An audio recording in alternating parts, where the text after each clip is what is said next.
Bonjour à toutes et à tous, bienvenue sur ma chaîne des recettes préférées et plus.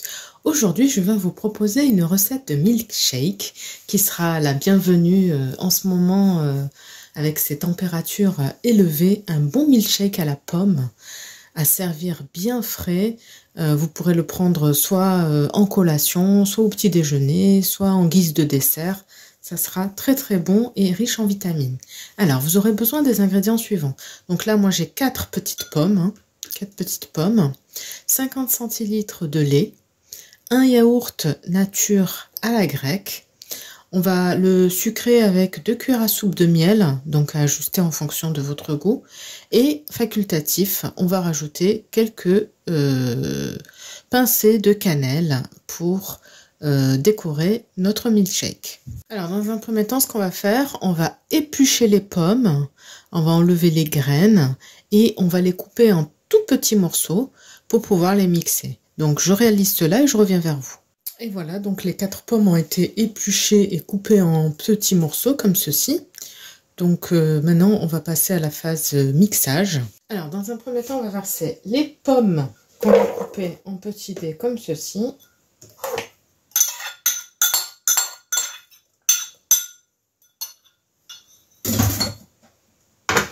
Ensuite, on va y verser le yaourt nature à la grecque.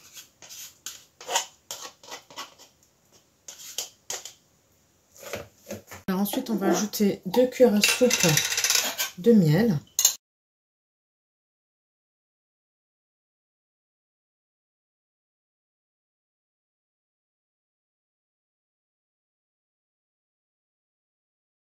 Voilà. Donc ça, c'est adapté en fonction de votre palais, hein. Soit vous en mettez plus ou moins en fonction de la teneur en sucre que vous souhaitez à votre milkshake. Voilà. Maintenant, on va rajouter 50 centilitres de lait.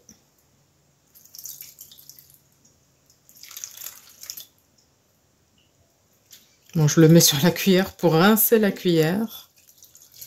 Voilà.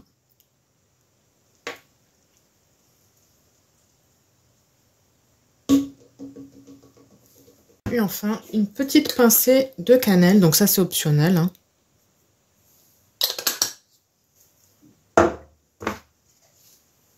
Et maintenant, on va venir mixer le tout à l'aide du mixeur. Alors, si vous avez un blender, vous pouvez le faire, hein, ça sera mieux. J'ai fait exprès d'utiliser un mixeur en me disant que il y a plus de personnes qui ont un mixeur qu'un blender. Voilà. Donc, je le fais. On mixe le tout et je reviens vers vous.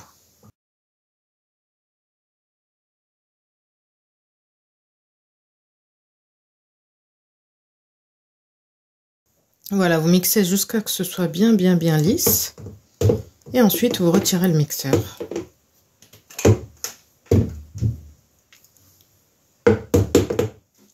Alors, vous pouvez goûter hein, pour vérifier si c'est bien sucré. Et donc, vous rectifiez en rajoutant un peu de miel si besoin. Sinon, donc là, la consistance, elle est bien. Hein. Tout a été mixé. Maintenant, ce que vous allez faire, vous allez le mettre au frigo pendant au moins 1 heure avant de pouvoir le déguster. Voilà, on arrive au bout de cette vidéo. J'espère que la recette vous plaira. N'hésitez pas à me dire en commentaire ce que vous en avez pensé. Je vous souhaite une très bonne journée. Je vous dis à bientôt pour de nouvelles recettes. N'hésitez pas à vous abonner à la chaîne si ce n'est pas encore fait, à liker les recettes que vous appréciez et activer la petite cloche pour être sûr de ne pas rater les prochaines recettes. Bye bye!